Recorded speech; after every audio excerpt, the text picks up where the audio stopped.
Welcome back to Cash Keyboards. Today we're looking at the RK Royal KLUDGE R87. Checking out the box, it's pretty nondescript. The keyboard on the front, nothing on the sides.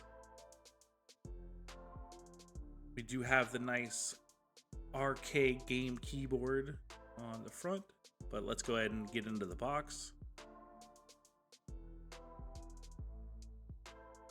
On the top, we reveal our keyboard, which will set that to the side for a moment. We have our user manual underneath that. Opening the back flap, we have the detachable USB-C cable, as well as a keycap and switch puller.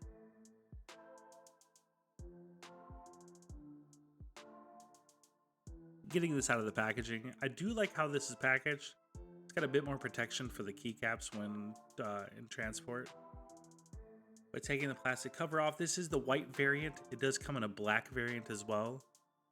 It's sold as a 75%, but this is an 80% TKL, so don't be fooled.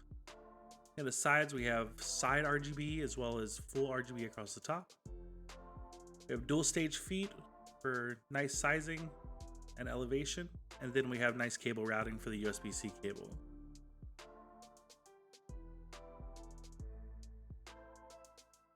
Pulling off a keycap, this is a bit of a pain because of the way the case is set up, but just, try a couple different ways until it feels comfortable to pull the keycap off. This will reveal the yellow switches. We went with a 50-gram linear switch here. They come in different kinds, from blues, reds, all your standards, but they do sound pretty good. They're more of a quiet switch, which is nice, especially for office work, and linears for gaming, which are always good. But we're gonna make them sound a lot better. So let's go ahead and get these keycaps off here.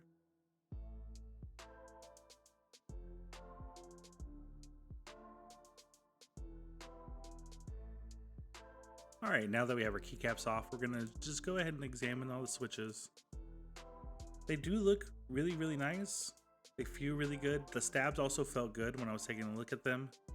Also, there's a nice dust cover underneath the spacebar, which is also a nice touch.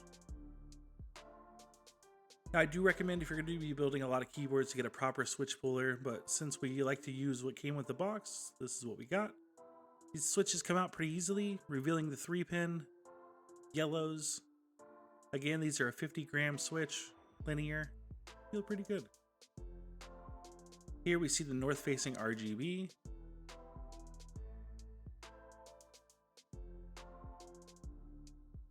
All right. Now that we got them all out, we're gonna just inspect everything, take a look around, and figure out how to open this thing up. Okay, flipping around the back, I don't see any visible signs of screws, so it might just be a pry and pop situation. So we're gonna grab a pry tool and start prying and poking around and see what we find out. Okay, turns out it is pry and pop. It is a bit of a pain, but you want to slide across the back edge and then pull forward on the front edge, and it'll pop the case cover off. And now we'll just go ahead and grab the front of this. Remember to lift up and then backwards, and that'll reveal the connected PCB to daughterboard cable. We'll pull out the side to the PCB, and then we'll go ahead and set our PCB to the side for now and focus on the case. In the case, we literally just have this lousy piece of foam. So we're just gonna set that aside because we're gonna use something else. And that is about it. All right, going back to the PCB, we're gonna inspect it. Check it out, it is hot swappable. It looks really nice. It appears to have this really nice layer of foam between the plate and the board, so we're actually not gonna separate that. We're just gonna focus on doing some lighter mods. First, starting with the tape mod. If you're new to building keyboards, the tape mod is just masking tape on the back of the PCB. It can cut down the hollow sound when you're typing, as well as it making it a bit more creamy or thocky depending on what kind of build you're going for. Here, after struggling, I used 2 layers of masking tape in green for reasons that we'll reveal later in the video. And now that's how it's completed, we're gonna go ahead and set this to the side for a moment, because we're going to focus on lubing these switches. This process is a must-do for feel, for sound, it can make just the biggest difference in the world. So always lube your switches. It might not be the funnest thing, but it's important.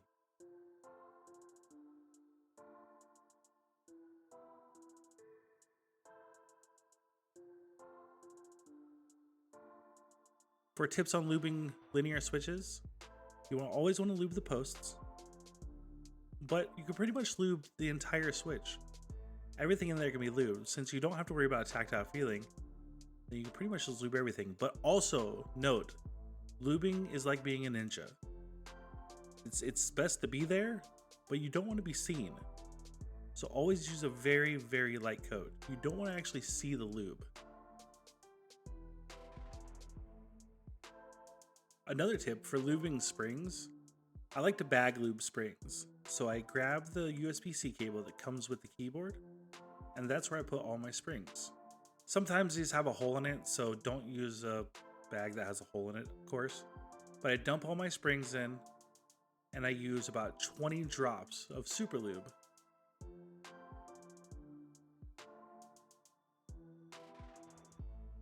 So just drop it in.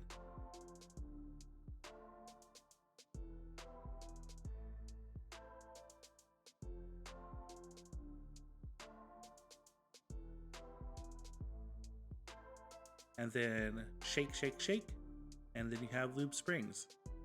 Note, it can be a pain to separate them after you're done shaking because they get intertwined with each other, but just be patient and it won't be a problem.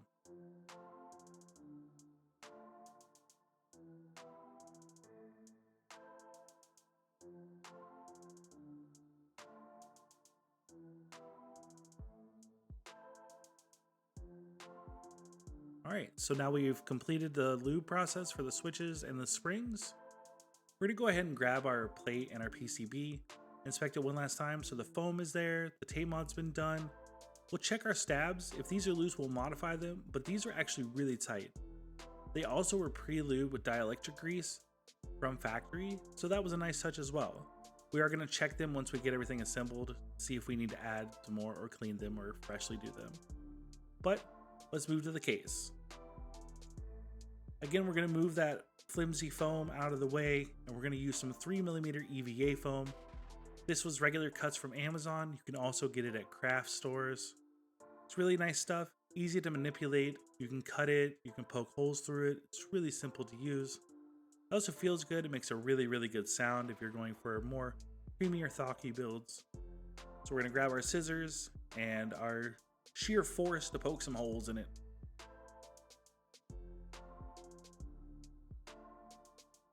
Now when I'm filling my cases, I like to go section by section. I just take it slow like I'm playing Tetris or putting together a puzzle. And if I need it, I have the foam that was originally in there as like a template in case I need to cut something out and I don't want to go around it with multiple pieces. I think multiple pieces is the easiest way to do things, but there's no real wrong way of doing it. As long as you don't apply a bunch of pressure to the bottom of the PCB and make sure everything goes back together properly, there's no real wrong way. So just keep at it until you get to your desired fit and sound. Also, don't forget to plug your cables back in, connecting your PCB to your daughter board.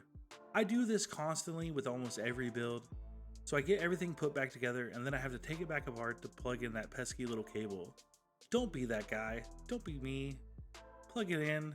There's nothing as defeating as realizing you forgot to plug that cable back in. So we button everything back up and we make sure everything fits good. And as per usual, I forget to plug in the cable. The fit seems nice with one layer of EVA foam. The tolerances are good. It's still a decent amount of flex, but not too much. So we're going to snap everything back together, assemble the case, put the switches back in. So after all that is completed, now it's time for the theme. The theme requested was Roronoa Zoro from One Piece, but with a purple theme. Now Roronoa's color is green, and then adding purple in makes a real Joker aesthetic. So to alleviate that and keep the build clean, we went the side print gradient purple keycap set. These are XDA profile. They're 2mm thick PBT. They feel really good. They feel really sturdy, and they'll provide a really clean Thocky sound. doing the gradient, we could work with the top row being white, which will work well with a artisan themed keycap.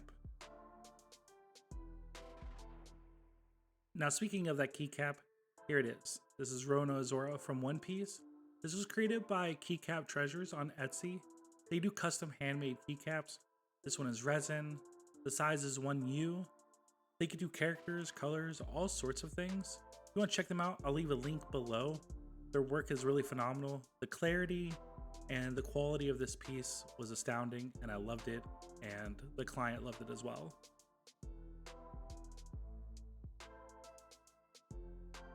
With having the top row white and the gradient to purple shift, I think the aesthetic came across really well. We avoided the Joker theme, and we really committed to the piece to being its own unique style.